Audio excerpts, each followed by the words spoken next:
bienvenue à la grande inauguration de la Grénothèque de la bibliothèque Bertrand Leblanc. Merci beaucoup à Caroline d'avoir accepté qu'on démarre ce projet-là ici. Un projet que j'avais dans mon cœur depuis plusieurs années.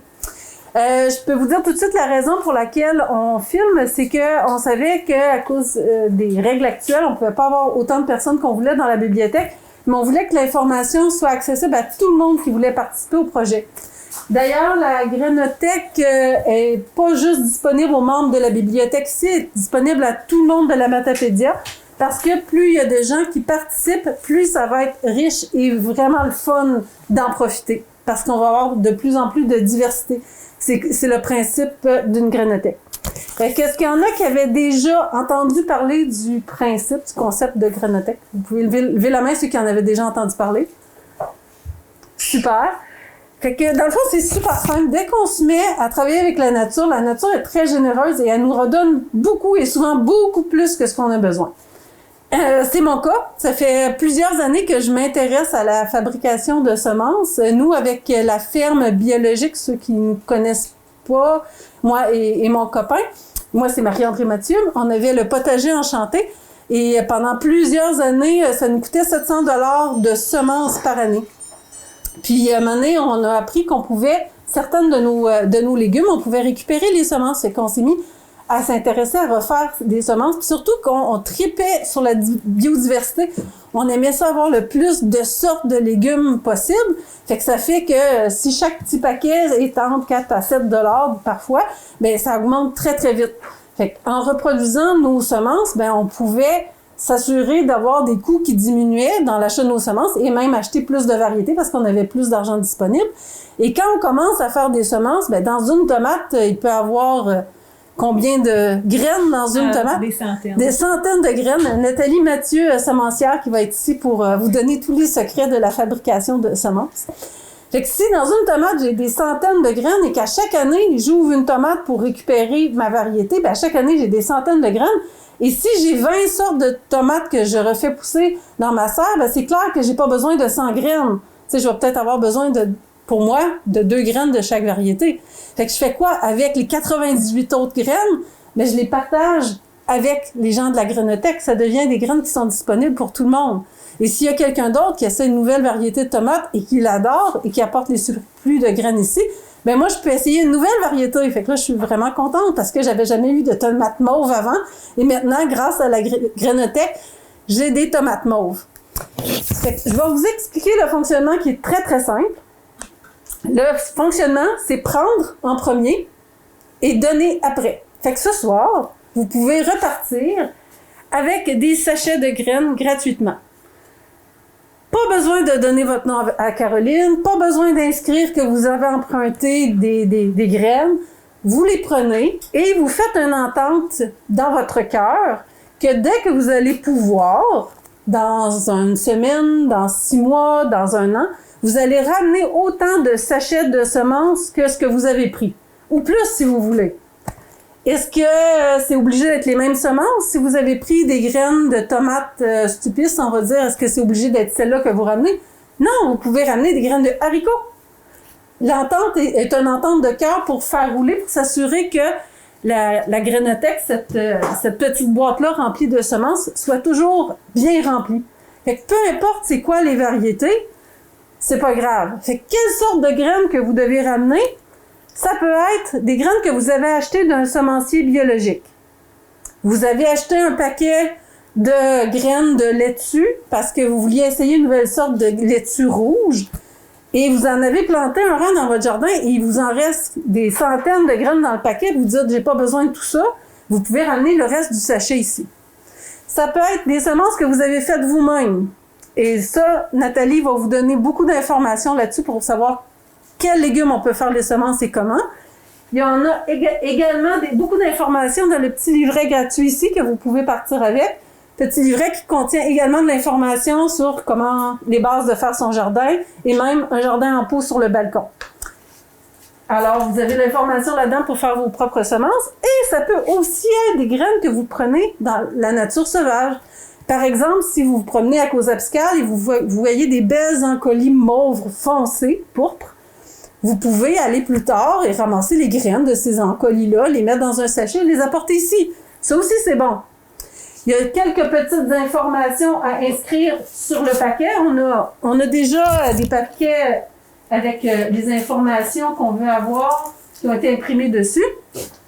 Ok, ici, vous l'avez en gros.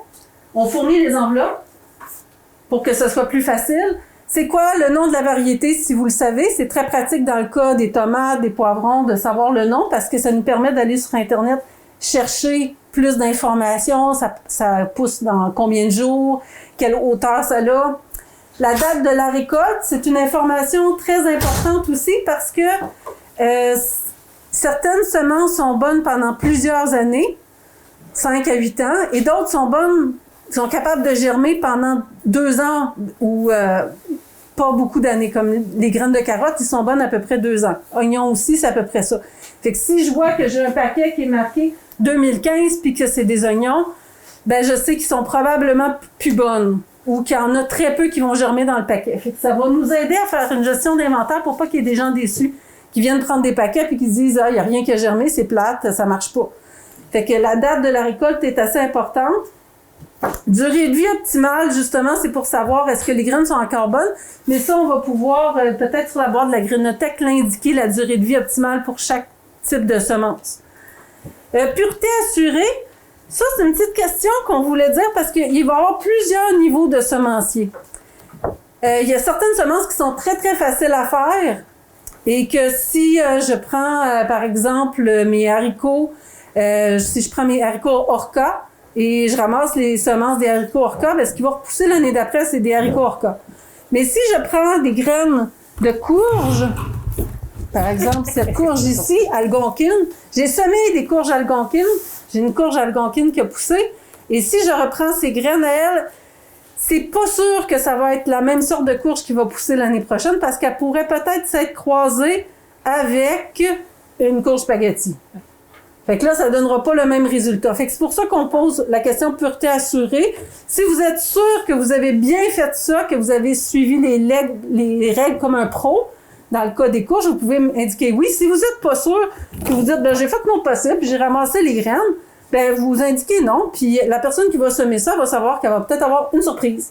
Un croisement qui peut, des fois, donner des beaux résultats. Les croisements peuvent aussi donner des belles choses. Puis, si vous avez les informations, des fois, si ça vient d'un paquet que vous avez les informations de à quelle profondeur semer, ce que ça pousse au plein soleil, vous pouvez l'écrire sur le paquet. Ça peut être utile pour la prochaine personne. Si vous les avez pas, c'est pas la fin du monde parce qu'en ayant la variété, la provenance, on peut chercher sur Internet les informations sur cette variété-là. Fait que voilà pour le fonctionnement. Jusqu'ici, est-ce qu'il y a des questions?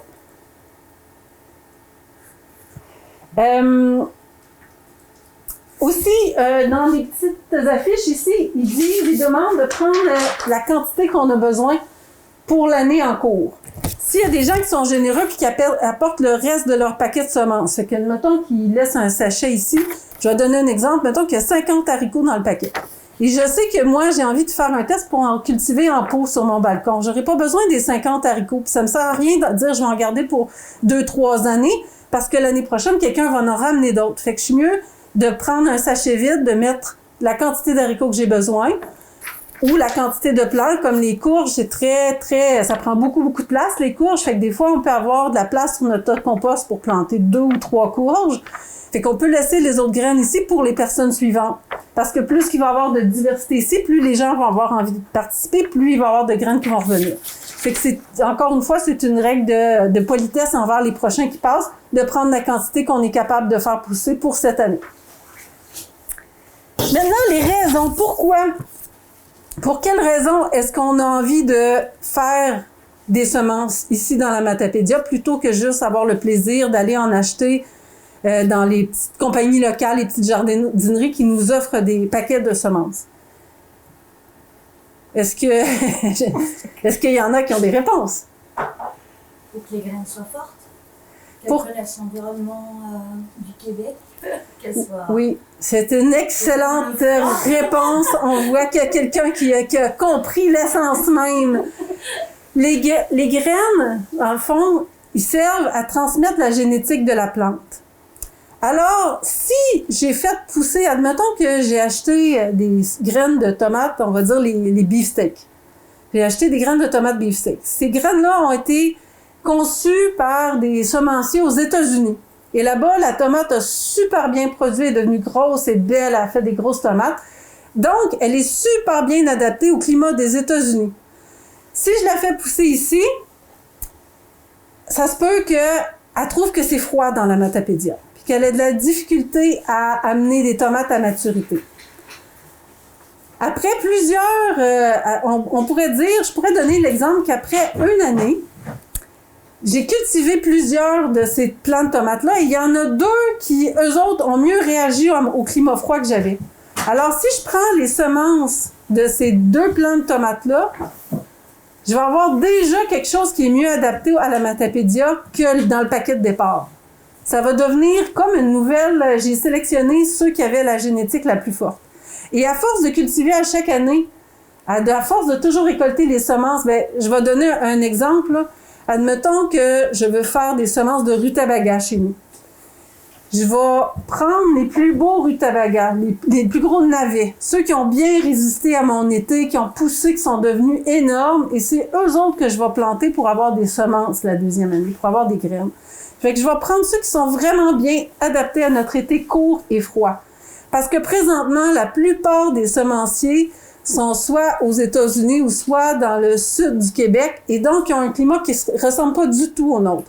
Donc, en faisant un groupe d'échange de semences avec une grainothèque, on se trouve à avoir des plantes qui sont de plus en plus adaptées à notre climat et au type de sol qu'on a, à l'été court qu'on a, que parfois il fait chaud dans les journées, parfois il fait froid la nuit.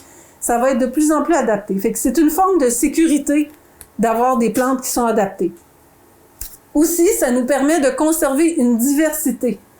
Je ne sais pas si vous avez entendu parler de ce qui se passe dans le monde des semences, entre autres en Europe, mais la plupart des compagnies de semences essaient de fabriquer des légumes qui vont bien dans le commerce, qui résistent bien au transport, qui sont toujours uniformes, qui se gardent bien sur les tablettes d'épicerie et qui ont une cinquantaine de critères pour choisir des légumes qui sont toujours pareils, toujours... Puis s'il y en a qui vont magasiner chez Costco de temps en temps, vous allez voir qu'il n'y a pas beaucoup de diversité chez Costco. Et dans les 50 critères qu'ils ont pour choisir un légume, le goût n'en fait souvent pas partie. Parce que les autres, c'est sur les tablettes qu'on choisit d'acheter, c'est pas quand on goûte. Contrairement à dans un marché où est-ce que souvent on va goûter. Fait qu'en faisant pousser nos propres semences, on aide à conserver une diversité qui répond à nos choix à nous, qui peuvent être des choix de goût. Et souvent, par la bande, c'est des légumes qui se trouvent à être meilleurs pour la santé. Parce qu'on va avoir toute une diversité de couleurs, de goûts, de grosseurs. Et si on garde une diversité, ça fait aussi que ça fait des plants qui sont plus capables de s'adapter au changement climatique. Dans Matapédia, les étés ont beaucoup varié dans les dernières années. On a eu des sécheresses, il y a eu des moments de froid. On a de la misère à prévoir. On a de la misère à dire les printemps, c'est comme ça. Il pleut beaucoup au début, puis après ça, il fait frais, puis après ça, rendu en juillet, ça devient chaud. Non, c'est rendu difficile à prévoir. Mais plus qu'on a de diversité dans notre jardin, plus qu'il va y avoir des légumes qui vont être capables de s'adapter à ça. Même à chaque année, ils vont être de plus en plus adaptés à ces changements-là. Tandis que si je n'ai qu'un clone, qu'une sorte de légume qui est vendu, qui est le même partout, bien, ce légume-là a été fait pour être toujours pareil. Donc, s'il est toujours pareil, toujours de la même grosseur, toujours de la même quantité, ça peut vouloir dire qu'il va avoir de la misère à s'adapter à un changement. Fait que c'est une façon de se préparer au changement climatique en s'assurant d'être capable de manger quelque chose. Et d'avoir des meilleures saveurs. Ce projet-là, se veut un projet qui va être en continu. Fait qu'il va être toujours en amélioration. Là, aujourd'hui, on fait une inauguration, puis on aimerait ça faire des activités au moins une fois par année, peut-être même une fois par 6 mois. Ou est-ce qu'on pourrait peut-être, ceux qui sont intéressés, se rassembler, prendre un café ensemble, voir avec, ici on a un petit capteur où est-ce qu'on pourrait noter nos résultats. Est-ce qu'il y a des sortes de semences qui n'ont pas bien fonctionné? Est-ce qu'il y a des sortes de semences qui ont fait une découverte extraordinaire? Est-ce qu'on peut améliorer le concept? joindre une activité de troc, d'échange en même temps, de plantes, de vivaces, d'horticulture, en tout cas. Tu sais, ce projet-là, vous appartient. Il appartient à tous ceux qui vont l'utiliser. Mais c'est quelque chose qu'on veut qu'il soit vraiment simple. Aucune complication, pas de CA, pas... c'est pour ça aussi qu'il n'y a pas de fiche à remplir quand on vient ici. Fait que j'ai présenté les sachets. Comme je disais, vous pouvez prendre des graines. À la fin, si on a essayé d'en préparer pas mal de chaque variété, j'ai même fait une commande dans une d'une petite semencière québécoise qui est à Québec.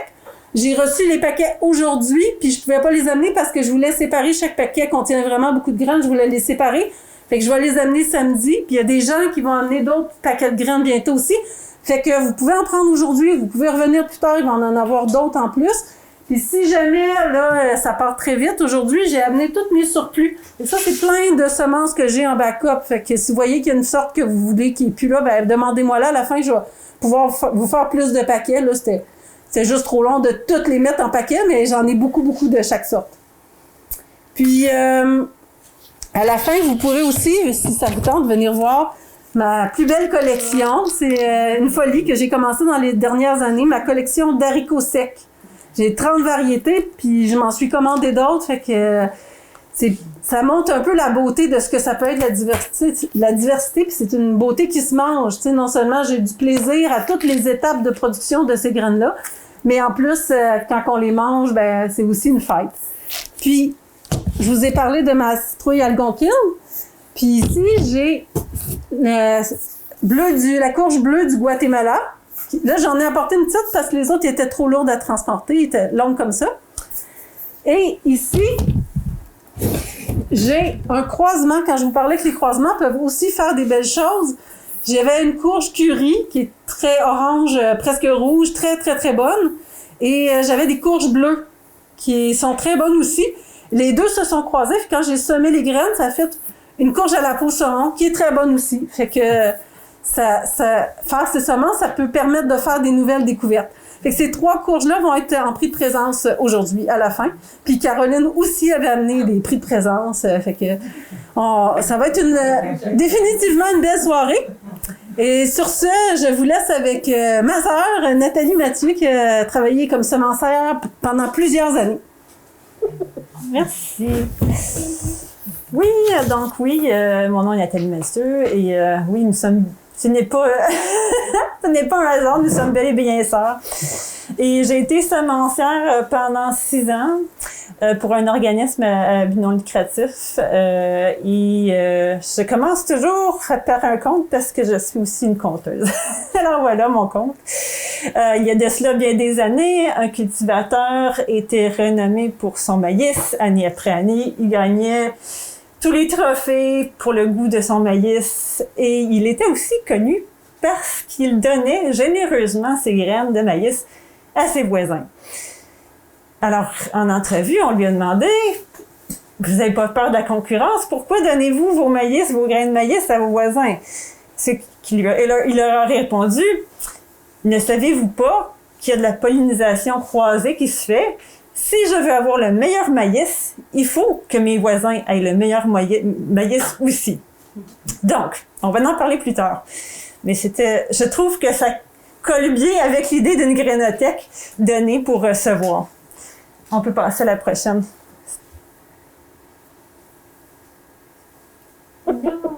Ça marche pas. Avancer. Reculer. J'ai réussi. Yeah. Tu peux passer à la prochaine. Ça, c'est moi. Alors ça, c'est le jardin de départ. C'est le jardin que j'avais pour ma première année. C'est tout petit. Ça n'a pas besoin d'être très grand. Donc, c'est déjà ça. Et ça n'a pas besoin d'être en rangée non plus. Puis ça, vous pourriez en parler avec Marie. Ça peut très bien être de la forme que vous voulez. Bon, on peut passer. C'était juste pour montrer ça. Quand on parle de semences, on va aller vraiment chercher qu'est-ce qu'on appelle le nom botanique de la semence ou l'aspect botanique. La différence, c'est que un légume qu'on va utiliser en cuisine est en réalité un fruit en botanique. Donc, c'est important de savoir ça parce que sinon, si on veut savoir où sont les semences, ça se trouve soit dans les fleurs, soit dans les fruits. Je pense que c'est la prochaine. Ah, c'est pas ça. C'est pas grave. Alors ici, dans le fond, ça nous montre toutes les parties qu'on mange dans une plante. C'est une plante fictive là, avec toutes les parties consommables. Ça peut être donc des carottes, la racine, ça peut être des bulbes comme des oignons qui se trouvent en dessous de la terre, la tige du céleri, les feuilles et les fruits. Ça peut être des tomates, ça peut être des courgettes, ça peut être tout ce qui contient des semences. Donc, on parle de fruits, on parle de ce qui pousse avec des semences dedans. C'est tout ce que je voulais dire là-dessus. Ah, donc, quand on parle, par exemple, du céleri, ben, c'est une tige, hein, le céleri. Fait qu'on voit jamais le céleri à sa pleine évolution, mais éventuellement, si vous voyez le céleri avec ses semences, ben ça serait beaucoup plus gros. C'est comme les asperges, là. Les asperges qu'on voit, dans le fond, c'est juste des pousses. Elles sont pas complètement ouvertes. Puis quand elles montent, elles peuvent être hautes comme ça, puis ça fait des petits fruits rouges. Et on peut passer à la prochaine. Donc, surprise générale, on retrouve les semences dans les fruits et dans les fleurs. Et je pourrais vous laisser comme ça, puis vous laisser aller chercher vos semences, mais c'est un petit peu plus compliqué que ça. Je peux passer à... Je vais tout d'abord vous expliquer ce qui est facile à faire et comment le faire. Puis après ça, je vais vous expliquer comment. Non, je vais vous expliquer pourquoi plutôt. Donc le comment vient après le pourquoi pour faciliter les choses dans le fond. Comment on fait des semences? Ça nous prend des plants. Il faut choisir une bonne variété, c'est-à-dire une variété qui est à pollinisation libre, pas une variété hybride. Comme Marie a dit plutôt, les hybrides, elles sont pas faites pour être reproduites. Donc, c'est possible que vous ayez quelque chose de stérile. Si vous prenez un poivron du supermarché, vous allez chercher les semences dedans, c'est pas dit que ça va donner des poivrons, puis si ça donne des poivrons, c'est pas dit qu'ils vont être pareils à ce que vous avez eu. Planter de 10, ok, ça c'est les recommandations générales. On va voir plus tard pourquoi. 10 à 20 plants, ça serait l'idéal si vous voulez, année après année, retrouver les mêmes semences dans votre jardin, si vous êtes tout seul. Maintenant, si vous apportez les semences à la grainothèque, vu qu'il y a plusieurs personnes qui vont ramener les mêmes semences, ça fait une bonne diversité, ça va être suffisant. Cueillir les fruits lorsqu'ils sont mûrs, qu'est-ce que ça veut dire un fruit mûr? Ben, ça dépend du fruit. Donc, les tomates, vous avez une bonne idée quand est-ce qu'elles sont mûres. Si elles sont bien rouges, quand c'est une tomate qui est supposée devenir rouge, normalement, elle est mûre. Et puis, si vous faites, on va aller plus loin, des poivrons, des piments, il faut qu'ils soient rouges. Donc, un poivron vert ne va pas contenir des semences viables, ou très peu. Dans le fond, plus le fruit est mûr, plus vous avez de chances d'avoir de bonnes semences. Lorsque c'est sec, je dis sec parce que pour les haricots, ben là, vous allez vérifier que le haricot est bien sec, c'est-à-dire qu'il est cassant. Là. Vous pouvez l'entendre casser. C'est la même chose pour les pois. Ça va être cassant. Puis les fleurs, ben, c'est de voir la fleur à la fin de sa vie. Elle a tout donné, elle s'est faite belle pour les pollinisateurs, puis là, elle a tout donné, puis c'est ce qui va rester souvent, ça va être les semences. Comment distinguer une semence d'un débris? Peut être difficile des fois, mais la semence, en majorité du temps, ça va être plus lourd que les débris. Pas tout le temps, mais en majorité, ça va être ça. Donc, ce qui est plus lourd, vous le gardez, et sûrement, ça va être une bonne semence. Donc, si on parle de... C'est vrai que je ne parlais pas des tomates. Les tomates ont une diapositive spéciale pour elles. On ouvre le fruit, ça c'est pour un poivron, c'est facile. On enlève, on égrémente ça sur une assiette. Il y en a qui vont mettre ça sur des papier cuisine. C'est pas l'idéal, là. L'idéal, c'est vraiment comme une assiette de céramique ou quelque chose comme ça. Puis il faut laisser sécher. Même si elles ont l'air secs, ça m'est arrivé, ça ne veut pas dire que ça l'est. Laissez-les sécher 2-3 jours. Et puis après ça, vous êtes sûr que c'est bien sec. Nettoyer au besoin, ça c'est pour les haricots un peu plus. Ça, puis si vous cueillez quelques haricots, ça va être très facile de les égrener, là, casser la coque, puis vous les laissez tomber dans l'assiette. Si vous avez vraiment beaucoup ramassé, vous pouvez le mettre dans un sac et piler dessus. Alors, quand vous pilez dessus, normalement, le haricot ne devrait pas, ou même la semence ne devrait pas se casser.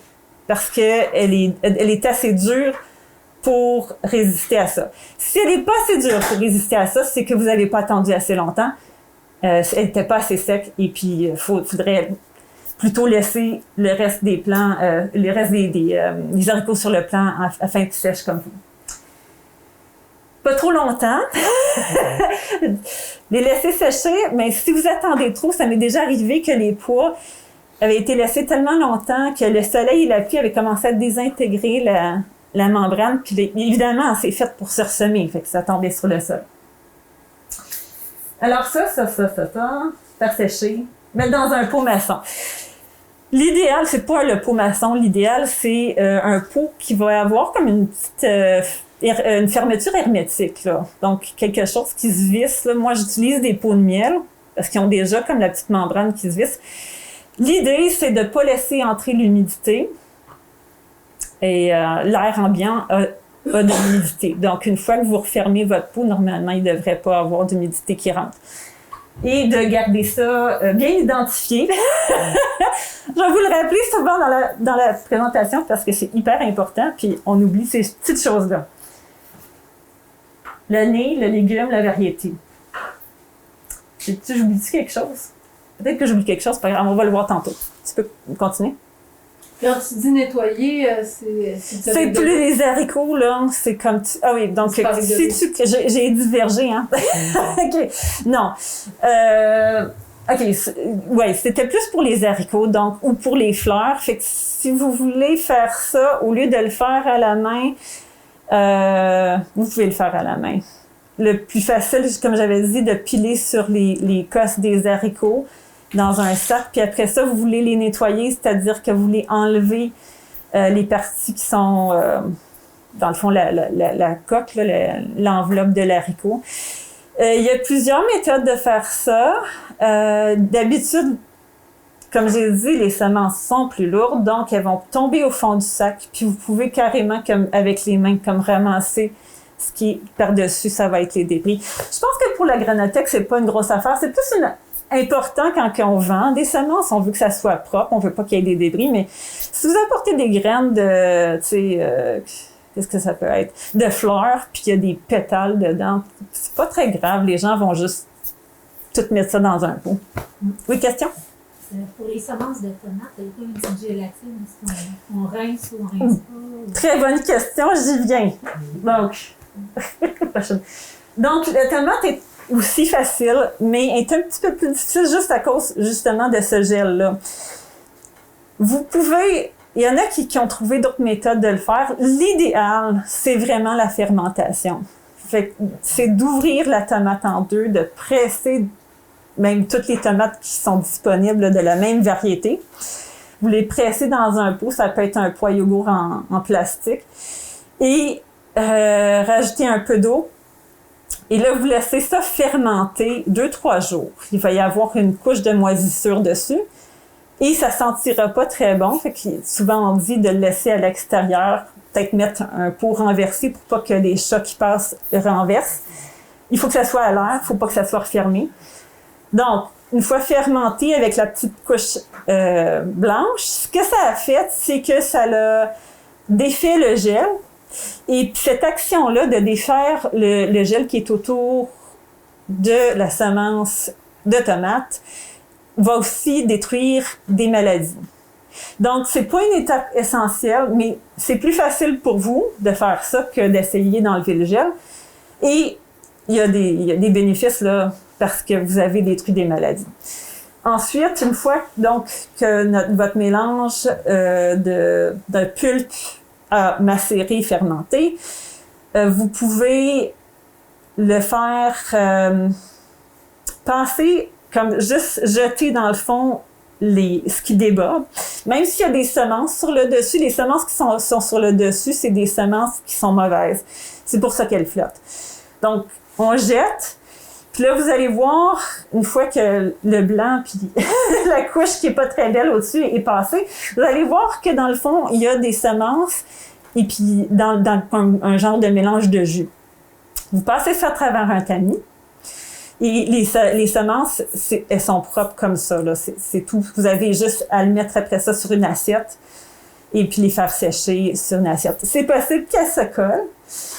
Et puis là, moi, j'ai passé des heures à gratter mes assiettes comme ça ou avec quelque chose. Puis vous risquez pas d'endommager les semences. Elles sont très, très dures. Si elles sont bonnes, elles vont être indommageables par vos doigts.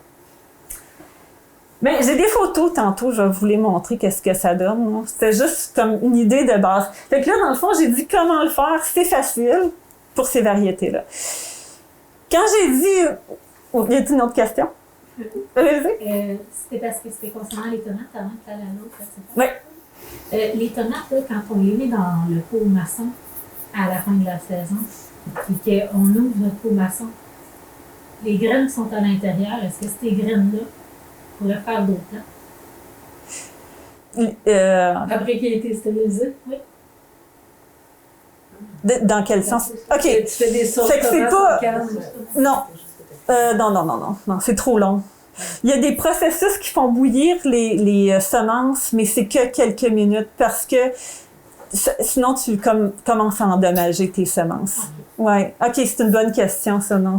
Parce qu'il y en a beaucoup, bien souvent. Oui, c'est vrai. Non, ça aurait pu, mais non, malheureusement. C'est pas le cas. Merci. D'ailleurs, quand on fait ce processus-là pour prendre des graines de tomates, on peut quand même utiliser le reste de la tomate pour la manger. Oui, c'est tout bénéfice, là. Ouais. Qu'est-ce que j'allais dire, non? Fait que c'est ça, dans le fond, quand je dis on prend cette idée-là de garder les légumes, les légumes d'épicerie, il faut vraiment mettre ça en dehors de la porte, là, de jeter ça là, à travers la fenêtre. Parce que quand tu fais des semences, il faut que tu te fais dans la tête, chaque plante, elle a sa propre stratégie. Chaque plante est différente. C'est pas comme les légumes, c'est comme cette variété-là, je vais appeler ça famille parce que c'est ça qu'on va voir. Cette famille-là, cette famille-là, cette famille-là, c'est des stratégies d'adaptation que la plante, elle a faites, puis qui sont toutes différentes. Tu peux continuer. C'est drôle parce que des fois, on peut voir, ben voilà! Je l'avais mis ici aussi. Alors, c'est ce que ça ressemble, là, la fermentation de mes graines de tomates. Ça devient tout blanc et dufteux. Puis une fois qu'on a jeté le haut du contenant, il va y avoir aussi, les matières là, comme gélatineuses et tout ça dessus. Et ce qui nous reste, c'est ça. C'est des semences avec un petit peu de liquide. Puis là, on voit pas, mais il devrait y avoir une passoire en dessous pour recueillir les bonnes semences. Oui, prochain. Donc, c'est ça. Le but de la plante, c'est de se reproduire, mais elle a toutes sortes de différentes stratégies de pousse. Donc, il y en a qui vont pousser très lentement, vont faire une bonne écorce, comme on peut penser aux arbres qui poussent super lentement, ça leur prend des dizaines d'années avant d'avoir des fruits. Puis il y en a qui vont être super rapides, comme le pissenlit, sa technique, lui, c'est fou! On envoie le plus de graines possible, puis en fond, la plante, elle n'est pas très solide. C'est important pour la conservation de semences, c'est parce qu'il y en a qui vont être annuels, c'est-à-dire que dans la même année, ils vont produire le fruit, les semences. Il y en a qui vont être biannuels, c'est-à-dire que ça leur prend 2 ans avant de faire des semences. Puis là, je prends l'exemple de la carotte qu'on achète au supermarché, qu'on a dans notre jardin. Elle va pas produire des semences la première année. Si on la laisse en terre, si on a la chance qu'il fasse pas trop froid, disons, ou si on la remet en terre le printemps suivant, c'est cette année-là qu'elle va faire des semences. Donc, c'est pas comme on m'avait déjà dit, laisse-la en terre, elle va devenir plus grosse. Non, elle devient pas plus grosse, la carotte. Elle a fait ses réserves dans la carotte pour la deuxième année où est-ce qu'elle va envoyer ses semences. Puis il y en a que c'est des vivaces, là, comme les asperges sont des vivaces à chaque année. Elles peuvent faire des semences à chaque année ou pas. Il y a encore là, il y a des différentes stratégies. Il y a différentes stratégies de propagation. Si on parle de patates et d'ail, la plupart du temps, ce qu'on plante dans la terre, ça va être une patate ou un morceau du bulbe d'ail, une gousse, pour être plus précise. Et en fait, on crée des clones. C'est pas une semence. C'est vraiment une plante qui a trouvé que c'était une bonne stratégie de se cloner. Ou par rejet, comme un framboisier, là, elle va envoyer en dessous d'autres petits plants. Il y a des différentes techniques de reproduction. Donc, c'est la pollinisation. On va utiliser nos amis les abeilles, mais aussi toutes sortes d'autres insectes, dont la mouche, les guêpes et tout ça. Et il y a des techniques aussi d'autofertilisation. Donc, Marie en a parlé, la tomate a dit, moi, je me fertilise moi-même. Pas besoin d'autres facteurs environnementaux. Il y en a qui vont être pollinisés par le vent aussi. Des techniques d'attraction, donc les fleurs, les fruits. Vous pensez? Oh boy! Alors, le dilemme, c'est toujours garder une variété pure. Il y a une raison pour laquelle cette variété-là, elle est bien. Pourquoi? On ne sait pas. Je prends l'exemple de la courge délicata, là. Elle est petite. On peut la remplir et faire un repas avec. La peau se mange. Elle est belle, elle est sucrée. Ben pourquoi on a gardé cette variété-là? Parce qu'elle a toutes ces caractéristiques-là. Si on va jouer avec puis la changer, ben il va y avoir, ça sera plus la même variété. Donc c'est très important de garder la variété pure. Et en même temps, on veut avoir une grande diversité. Parce que si tu sais, c'est comme toujours l'idée, là, tu peux pas te marier avec ton cousin parce que tu vas avoir des problèmes génétiques avec tes enfants. C'est la même chose pour les plantes. Elles ont besoin, la nature veut la diversité. Mais la nature aime le chaos. Bon. On peut passer. Alors, c'est ça. J'ai déjà dit, annuel versus biannuel. Moi, je vous conseille pas d'aller partir là, comme moi je vais faire des semences de carottes la première année. Vous allez un petit peu être découragé d'avoir à avoir des carottes dans votre caveau, mais tu sais, c'est votre truc, vous pouvez faire ça. De quelle façon on va regarder la pollinisation en détail? Parce que c'est là qu'il va y avoir le croisement qu'on appelle. Peux-tu passer? J'ai fait bien trop de diapositives. Alors, ce que j'ai dit tantôt, la fleur autogame, c'est le vrai mot, va se fertiliser elle-même. Les haricots sont comme ça, les tomates le sont pratiquement à 100% aussi. Jamais 100%, là, mais pratiquement aussi. Donc, vous savez que cette plante-là, elle a beaucoup de chances de reproduire la même variété. Il n'y aura presque pas de changement. Prochaine diapositive.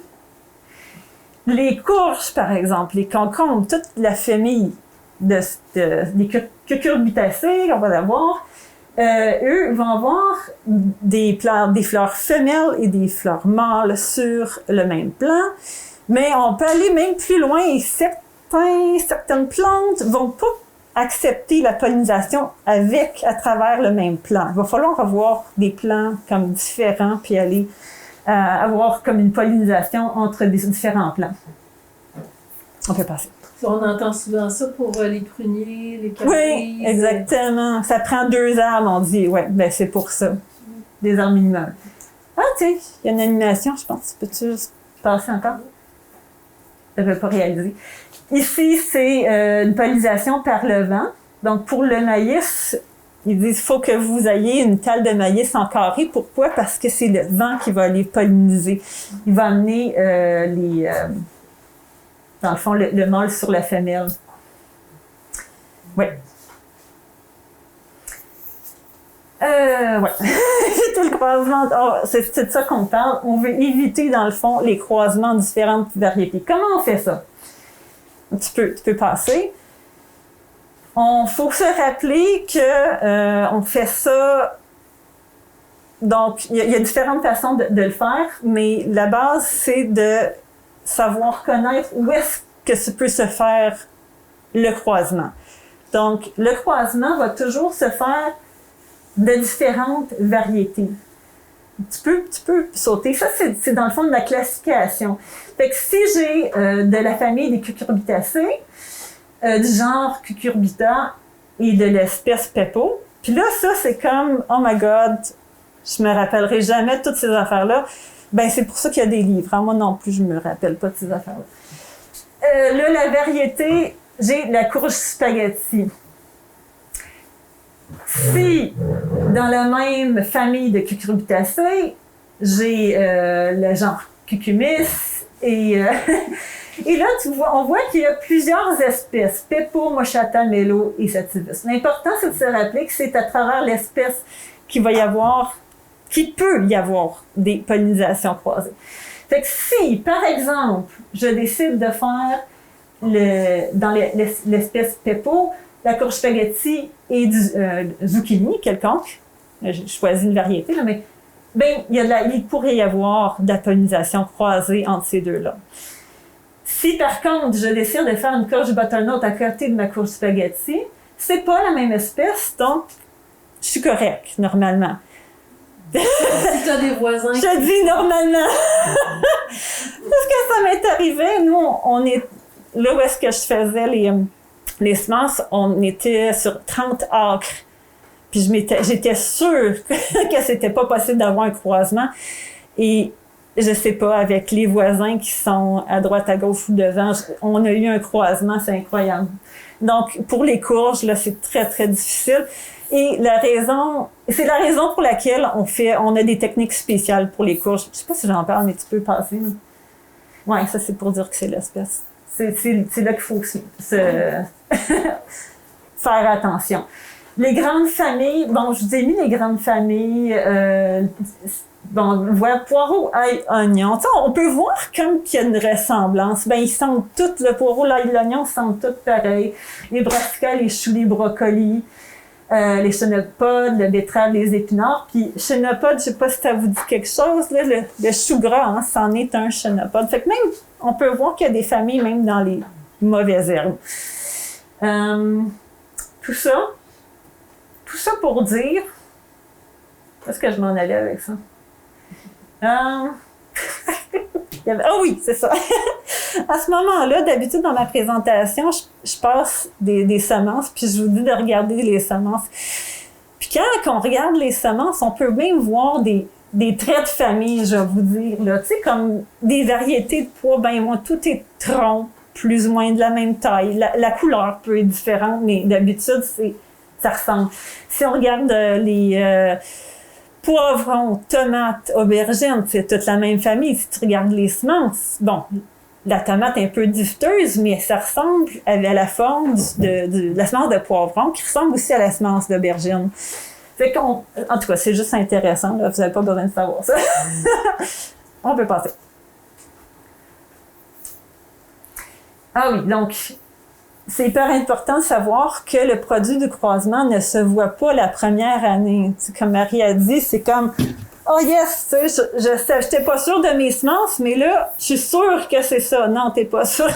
Parce que la fleur, elle a produit des graines avec quelqu'un d'autre. C'est comme si le bébé était à l'intérieur, là. Il va-tu être, tu sais, marbré ou... On sait pas. Aucune idée. Avant la prochaine année. Ah, puis ça, c'est une... Ah oui, je vais le dire ça. Une des raisons pour lesquelles il y a beaucoup de semenciers qui décident de ne pas faire de carottes, c'est parce qu'il y a une variété sauvage de la carotte qui s'appelle... La carotte sauvage. Oui. Carotte sauvage. Elle a un nom. Non, mais on va dire carotte sauvage. Et c'est pas très beau comme vous voyez. Fait que les croisements, c'est pas génial, là. Puis c'est tellement difficile parce que quand on dit les petits pois, les tomates, c'est facile. c'est vrai que c'est facile. Là, elle est auto-féconde, fait qu'elle fait déjà des semences qui sont presque parfaites. Quand on parle des fleurs, comme par exemple ce que fait les carottes, ça prend absolument quelqu'un pour venir polliniser toutes les petites fleurs. Vous ne pouvez pas faire ça à la main. Mais en même temps, ce petit insecte-là, lui, il n'est pas... il n'est pas à votre service, là, fait qu'il va aller polliniser tout ce qu'il peut. Oui. Mais moi, j'en ai plein de cette affaire-là. C'est comestible, ça? C'est carottes sauvages-là, c'est du genre blanc. Ouais. Comme moi, on m'a dit que c'était poison, puis je doute que ce soit poison. Mais comestible, ben, ça doit pas goûter très bon, non? Je pense pas que ça l'est. Là-dessus, non, c'est clairement pas ça. C'est blanc. Ouais. La fleur est quasiment pareille, tu sais, ça fait une belle ombrelle, la tige est pareille, ça sent la carotte très fort aussi, je sais pas si tu as déjà senti. Mais c'est... Ouais. Je m'essaierais pas, je pense pas que ce soit, non. Mais dans les livres, genre la mer, moi j'en ai cueilli sur ma montagne à 1200 mètres, donc c'était les cookies. Et puis ça goûtait l'amertume, c'était pas bon. Non. Ouais. Ben, il y a une raison pour laquelle, tu sais, ça prie. La feuille est meilleure que la racine. Ah ouais? Ils sont dans les livres là, de Dans les forêts. comestibles, dans les forêts, c'est là. Quand c'est comestible, sauvage, mais je l'ai jamais essayé. Elles sont là? Ouais, elles sont Ouais, là, je sais la pas carotte pourquoi sauvage. c'est ça. Ouais, faut que tu manges la première année, sinon Ça devient trop amer. Mais c'est ça qui dit, faut que tu prennes la première année. Et là, tu sais pas tout le samé, comment tu sais que c'est pas la première année? Exactement. Puis on a du panais sauvage aussi par ici. Je fais des fleurs jaunes. Ben, je disais exactement. Elle aurait une ombrelle si c'était la deuxième Ok. année. C'est ça la différence. Ouais. La nôtre, elle c'est une ombellifère, et puis au centre, il y a 4 tout petites fleurs rouges qui sont rassemblées. C'est comme ça qu'on la reconnaît. OK. Puis sinon, on a une autre variété qui est pas toxique, mais en tout cas pas bonne. Puis c'est comme ça qu'on reconnaît la carotte. C'est vraiment celle qui a cette petite fleur rouge au centre de son ombrelle. OK, non, c'est intéressant. C'est pareil, ce que vous avez là. Donc on m'avait... OK. Donc, c'est possible qu'il y ait différents noms aussi, puis différentes sortes ou variétés. OK, c'est intéressant. On peut passer. Sauf s'il y a d'autres questions. Hybride. Ben, je vais parler un peu des hybrides. Je suis pas la plus connaissante dans ce sujet-là. Mais en fait, la raison, je vous ai dit la raison pour laquelle on l'utilise pas en semence, c'est parce qu'on sait pas ce que ça va donner une autre année.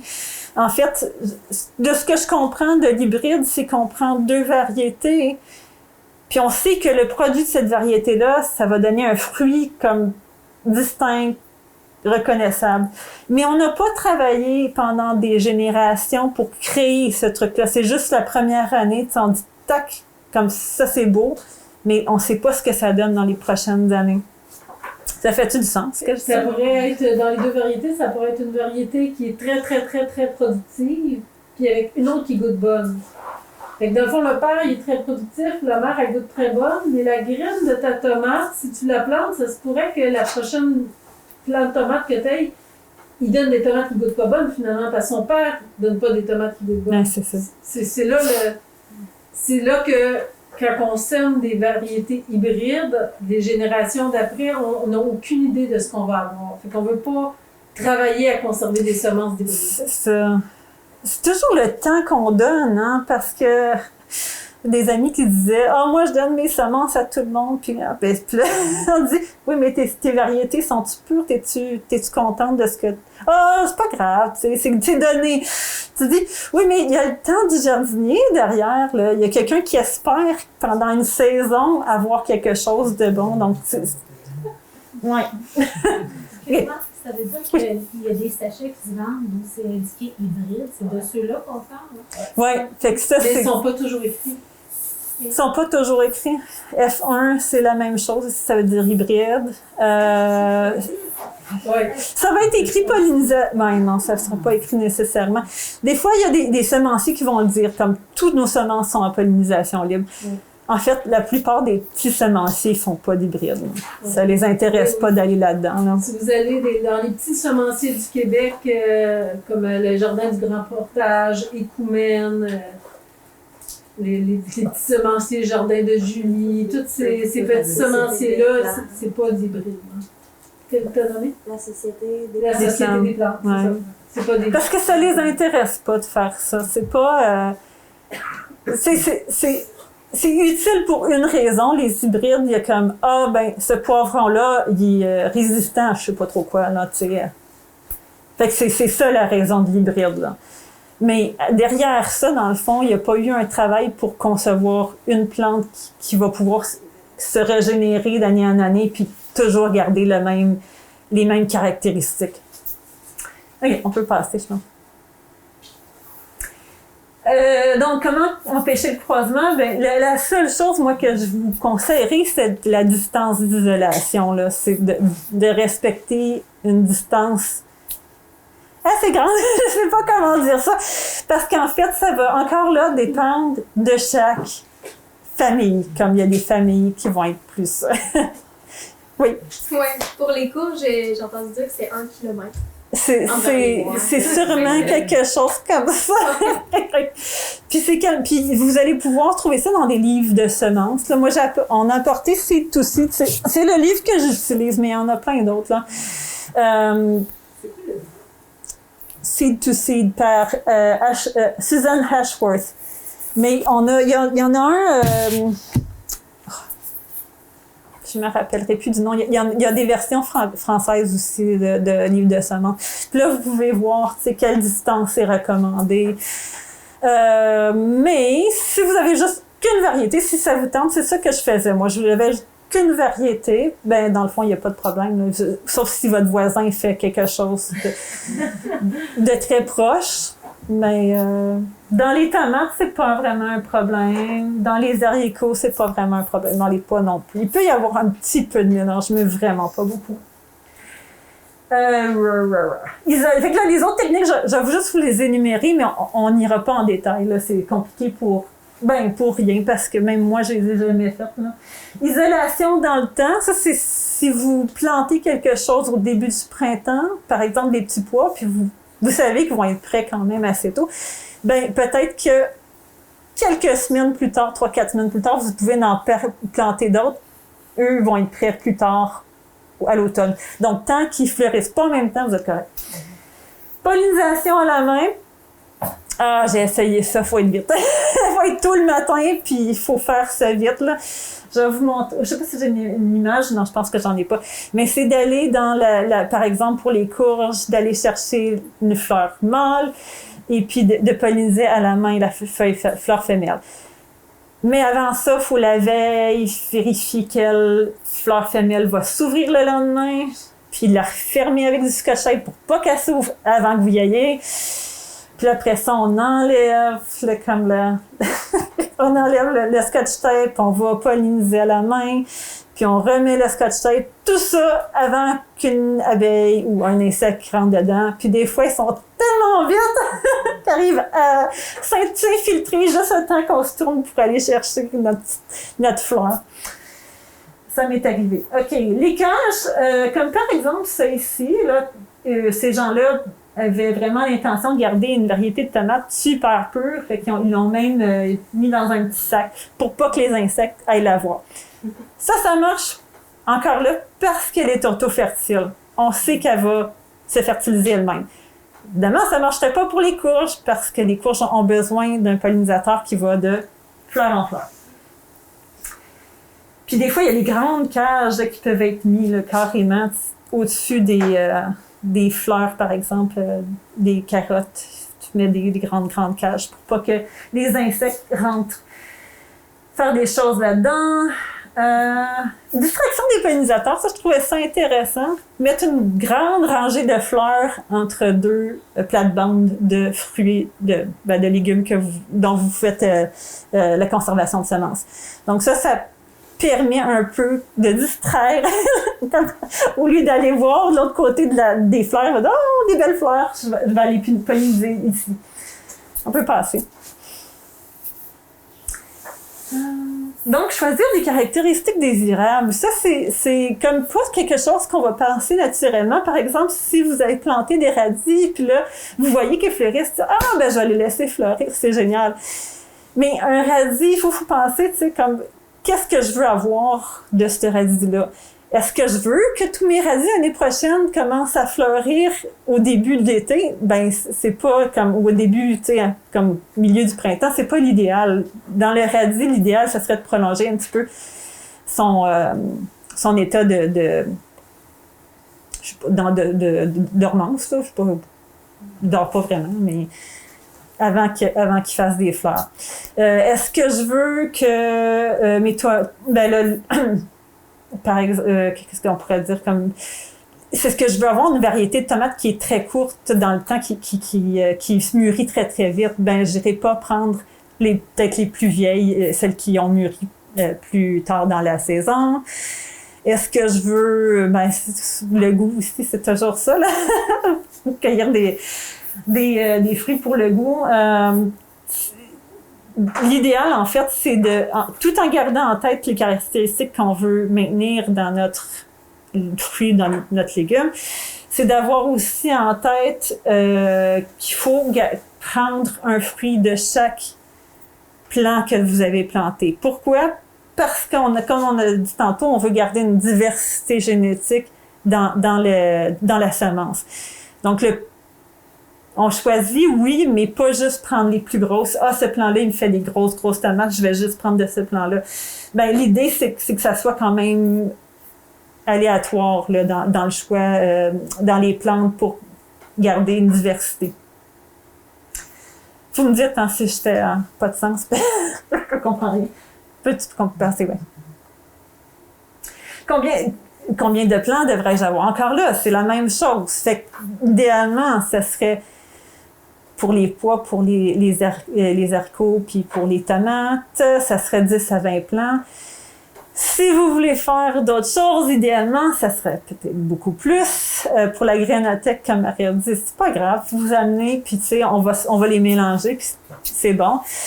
Mais si vous voulez que ça soit comme juste vous voulez faire ça pour vous, ou vous voulez devenir semencier, ben là, vous allez voir dans les livres combien que ça vous prend. Des fois, c'est surprenant, là. Je pense que les oignons, ils disent que ça en prend 200. C'est fou, là.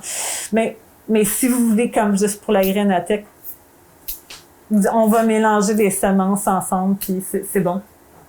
OK, on pense. Ouais, donc, ouais, ça, je reviens là-dessus parce que je trouve ça intéressant. J'ai souvent eu des débats par rapport à ça. Donc, je dis la diversité, on veut beaucoup de plants, mais en même temps, on veut garder la semence pure. Et puis, au final, qu'est-ce qui est le plus important? C'est vraiment de faire l'équilibre entre les deux. J'ai montré une photo avec un plant de tomate avec un petit filet. Puis je trouve que c'est un peu intense. La première fois, moi, qu'on m'a introduit à la conservation des semences, je trouvais ça hyper important de conserver la variété pure.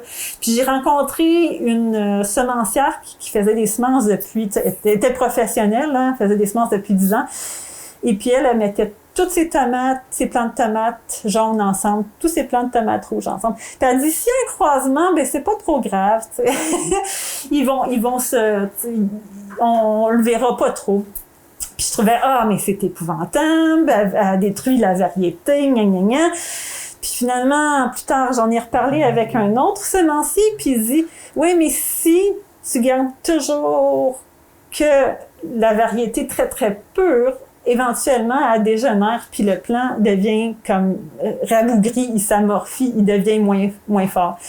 Puis ça, c'était un exemple. Là, il y avait je pense que c'était des choux. Il faisait des semences de choux, puis le chou était vraiment devenu tout petit, puis il ne comprenait pas pourquoi. Puis d'un coup, en le croisant avec un autre chou, il a retrouvé une énorme vigueur. Fait que c'était vraiment ça, dans le fond, la génétique était plus assez forte.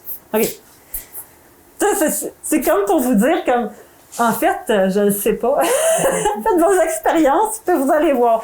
Essayez de faire la balance entre les deux. C'est comme si on avait des beaux petits chiens blancs, Puis on se dirait, Ouais. on va coupler le frère et la sœur ensemble parce que les deux sont blancs puis ils sont beaux, fait que leurs enfants vont être super beaux. Mais si tu fais ça 2-3 générations d'affilée, tes petits chiens blancs, ils iront pas bien. Non. Fait que, Puis on- ça prend un peu d'autres génétiques. C'est ça. C'est ça la force de la grainothèque, c'est que si moi je veux pas planter 200 oignons pour faire des graines, je vais me planter 3 oignons pour faire des semences. Mais en les apportant ici, puis en prenant des semences que quelqu'un d'autre a fait, je vais re-stimuler ma génétique parce que, à un moment donné, je vais avoir d'autres sortes d'oignons, de génétique d'oignons chez nous. J'aurai pas tout le temps mes mêmes 3 oignons que je replante à chaque année pour reprendre les mêmes semences. Parce que si je fais ça pendant 10 ans, ma génétique va être rendue très faible. Oh! Donc, quand est-ce que les semences sont prêtes? Je vous avais dit que c'était important de choisir un fruit qui est bien mûr. Puis bien mûr, c'est pas comme mûr comme dans le magasin des fois. Donc, la tomate, oui, c'est mûr comme dans le magasin. Pour le concombre, ça te prend un concombre, là, qui a vraiment grossi et devenu jaune, puis a passé après travers toute la palette de couleurs pour être trop gros pour être consommable. Ça sera pas bon à l'intérieur. Je vous avertis tout de suite. C'est pratiquement pas consommable comme ça.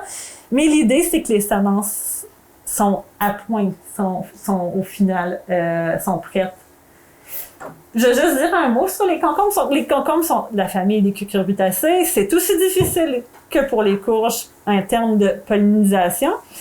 Mais la fermentation, si ça vous intéresse quand même, la fermentation va être utilisée dans ce cas-là aussi. Donc, la même chose que pour les tomates. On coupe en deux, on met le gel à fermenter. Les semences qui sont bonnes vont tomber au fond. On jette les résidus par-dessus. Et puis, on va juste ramasser, dans le fond, dans une passoire ou un filet, des semences qui restent. Ouais, c'est tout. Oui. Est-ce qu'on fait le même pour les courges? Non. Famille, pas besoin. Pas besoin parce qu'il n'y a pas le gel qui est autour. Fait que pour les courges, juste la couper en deux, enlever les filaments, peut-être même le rincer sous l'eau là, pour être sûr que ça soit propre. Puis les mettre sur une assiette, puis les laisser sécher. Fait que l'idée, c'est ça, c'est comme... L'idée est facile pour les courges, tu sais. Tu coupes en deux, tu sors mais c'est le croisement qui est toujours à garder en tête. Excuse-moi, par principe, on les conserve comment? C'est-à-dire, est-ce que c'est à la noirceur et quelle température? Oui, j'y viens, mais oui, ça va être... donc, les semences n'aiment pas la lumière et n'aiment pas l'humidité. C'est pas qu'elle aime pas ça, c'est qu'elle aime ça si elle veut germer. Fait qu'on fait l'opposé de la germination, on les garde à la noirceur et à humidité constante faible, idéalement. Ben. Je rajouterais qu'ils n'aiment pas les souris non plus. Ah, non. Ben, c'est pour ça que les pots en verre, je trouve ça génial. Moi, c'est vraiment ça que j'ai utilisé, là, des pots de... Moi, c'était de miel. Je dis maçon, mais c'est vraiment juste pour l'idée d'herméticité. Je sais pas si c'est un mot, mais je vais l'utiliser. Donc... moi, j'aime bien dans des pots de pilules chez nous. Oui, c'est ça. C'est pas hermétique, mais c'est des petites quantités. La température n'affecte pas? Oui. La température aussi, je ne l'ai pas mentionné, hein, merci. Merci de me remettre à l'ordre. Oui, la température est un facteur, donc pas sous une source de chaleur. Il faut que ça soit... ça n'a pas besoin d'être au froid, mais le froid aide. Donc, si là, vous êtes vraiment dedans pour vous dire, moi, je vais garder ces semences-là très, très longtemps, si vous les mettez dans le congélateur, elles vont être bonnes pendant comme... Ça va tripler leur durée de vie, disons. Il faut juste se rappeler, quand on les sort du congélateur, de ne pas tout de suite les ouvrir parce que l'humidité va rentrer dedans tout de suite, puis après ça, il faut quasiment toutes les utiliser cette année-là. Juste le laisser à température ambiante, puis après ça, l'ouvrir pour aller chercher les quelques graines que vous voulez garder. Oui. Mais je vais y revenir. Ah oui, donc les semences sèches. Encore là, si vous en avez beaucoup, le vannage, je veux juste dire ça parce que je trouve ça cute. Tu sais, les gens qui en lançaient des choses dans les airs, bien, ils lançaient des choses dans les airs pour que les débris partent avec le vent. C'est vraiment ça l'idée. Avec les semenciers, qu'est-ce qu'ils font? Ben, ils utilisent un ventilateur quelconque, puis ils vont jeter les semences devant le ventilateur. Les semences tombent à terre, puis les débris vont aller beaucoup plus loin. Fait que c'est une technique. Moi, ben, j'ai jamais fait ça, là, personnellement. Moi, je soufflais dessus. Fait que C'est une technique aussi, j'imagine. Il y avait des semences avec des débris, puis je soufflais dessus, puis la plupart des débris s'en allaient beaucoup plus loin, puis les semences restaient un peu plus proches. Il y a du monde faire ça avec un sèche-cheveux aussi. Ouais, je sais pas si ça fait. Non, peut-être, probablement. Il y a des machines aussi. J'ai pas mis une photo, mais on peut se faire des machines avec un aspirateur. En tout cas, vous regarderez ça si vous êtes passionné. Encore, c'est la même photo. Et la conservation. Dans le fond, les semences sont une réserve d'énergie pour fabriquer un plant. De la différence des spores, les spores n'ont pas d'énergie, il faut qu'elles soient tout de suite mises en terre. Et les semences peuvent se garder à cause de ça, grâce à ça. Elles conservent leur énergie en faisant comme vraiment l'inverse pour faire germer. Vous pouvez garder ça en tête. Là. Donc, si on fait germer avec l'humidité du soleil puis de la chaleur, on conserve avec le noir et le peu d'humidité et dans le froid. Puis là, j'ai rajouté tenir compte de la durée de vie de la famille parce que certaines familles ont une plus grande durée de vie que d'autres. Encore là, c'est tout différent. Ils ont toutes leur stratégie d'évolution. Et par exemple, les oignons, c'est très, très court. Je lisais le panais, c'est juste 1 année. Tandis que les tomates, ça, c'est comme... J'ai réussi à faire germer des semences de 10 ans et qui n'avaient pas été conservées dans le froid. Donc, c'est vraiment fort, là. Bon, je dis pas que toutes les semences avaient germé, là. C'est sûr qu'avec le temps, il y a une dégradation qui se fait. Et même celles qui germent vont voir, ça va produire des moins beaux plants. Donc, il y a ça aussi à prendre en considération. Je sais pas si on a fini. Ah, ouais. Je sais pas si je devrais parler de ça. Je vous le mentionner quand même. Donc moi, vu que j'étais semencière, c'est important pour moi de vendre des semences de qualité. Et pour être sûr que mes semences étaient de qualité, à chaque année, je faisais un test de germination, c'est-à-dire que je mettais un nombre quelconque de semences sur un papier humide, un papier de cuisine, là, encore là, et je le mettais dans un sac à moitié fermé. C'était important de ne pas le fermer au complet, sinon ça pourrit. Et sur un endroit chaud, par exemple, sur le dessus du réfrigérateur. Et là, après quelques jours, je retourne voir, je regarde combien ont germé, je le note dans mon cahier, là. Je note, OK, 3 jours plus tard, je retourne voir combien ont germé. Et le taux de germination qui est idéal va être aussi différent d'une famille à l'autre, finalement. Comme par exemple, les poivrons, ils disent que 50% de germination des semences, c'est très bon pour les poivrons. Mais normalement, on vise vraiment plus 80%, là, c'est sûr. Là, on voit les pots que j'utilise et les petites fiches d'identification que je mets à l'intérieur. Ça sert à 2 utilités. La première utilité, c'est que je sais qu'est-ce que j'ai là-dedans. Très important. Puis la deuxième utilité, c'est que ça ramasse des résidus d'humidité qu'il peut y avoir. Le papier va l'absorber. Ça peut être utile, ça, si jamais on fait des semences. Admettons, moi, j'ai fait des semences de rutabaga, puis avant de les semer au jardin, puis de risquer de perdre 1 année de culture, si je fais le test à la maison, je vais voir si ça fonctionne ou pas. Et si je vois que ça marche, que ça germe, après ça, je sais que je pourrais les planter au jardin, puis je risque de récolter quelque chose. Puis c'est une bonne technique aussi pour comment débuter vos pousses. Parce qu'ils vont pas toutes germer, au moins vous mettrez en terre au moins celles qui ont germé. Vous savez déjà qu'elles ont germé. Des fois même, on peut voir comment qu'elles sont fortes. Il y en a qui naissent avec juste un petit cotylédon, là, on les met de côté, elles sont pas bonnes. Ça peut passer. Ah oui, ça c'est juste un résumé. Donc, connaître les caractéristiques. Oups, puis il me manque un S. OK. Connaître les caractéristiques de la plante. Est-ce que c'est une annuelle? Est-ce que c'est une vivace? Est-ce que c'est une biannuelle? Contrôler la pollinisation. Est-ce que j'ai besoin vraiment d'isoler? Combien de distance d'isolation? Référez-vous à des livres sur le sujet. Choisir des caractéristiques désirables. Qu'est-ce qu'on veut avoir de ce produit-là à la fin ou de cette plante-là à la fin aussi? Des fois, ça peut être bizarre, tu sais, ça peut être une plante une plante de tomate qui est indéterminé ou déterminé, puis là, tout à coup, il y a une plante qui grandit plus haut que les autres, ben c'est pas vraiment dans l'idée de la variété. On va essayer d'éliminer ce plan-là. Avoir beaucoup de plantes, encore là, 10 à 20 pour les faciles. Puis là, si vous voulez aller vraiment vers vous lancer dans des cas compliqués, là, je vous invite à regarder des livres. Sinon, vous faites comme... Vous venez à la grainothèque puis vous mélangez vos graines pour avoir une bonne diversité. Conserver les semences à l'abri de la chaleur, de la lumière, de l'humidité. Je pense que c'est tout. Ah oui! Ça, c'est moi, ça. C'est toutes mes erreurs que j'ai faites au travers des années. Donc, oubliez d'identifier le pot de fermentation. Une fois qu'on a fait ça, aucune idée, sauf si vous avez des tomates rouges puis des tomates jaunes, aucune façon de le savoir. Ben, c'est parce qu'après, tu sais, tu viens porter des semences, c'est des tomates, mais je sais pas quelle variété. C'est pas grave, mais bon. Ne choisir que quelques fruits, encore là, choisir des fruits partout, sur tous les plants que vous avez semés, c'est l'idéal. Bon, ignorer ce que les voisins font pousser, c'est pas une bonne chose, là. C'est comme, idéalement, vous sauriez quelles seraient les pollinisations croisées qui pourraient se faire.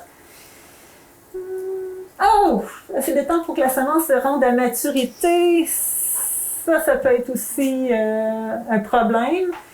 Donc, juste vérifier que le fruit est vraiment là où est-ce qu'il devrait être, au point où est-ce que les semences vont être viables. Donc, très, très gros, très, très mûr. Ouais. Oubliez d'identifier lors du séchage. Donc, vous mettez ça sur une assiette, puis vous identifiez pas, ça va être encore pire, là. Toi aussi, t'as fait ça? Mettre en pot trop tôt, donc pas attendre assez longtemps que les semences soient sèches. J'avais déjà ramassé des semences de chou-kale.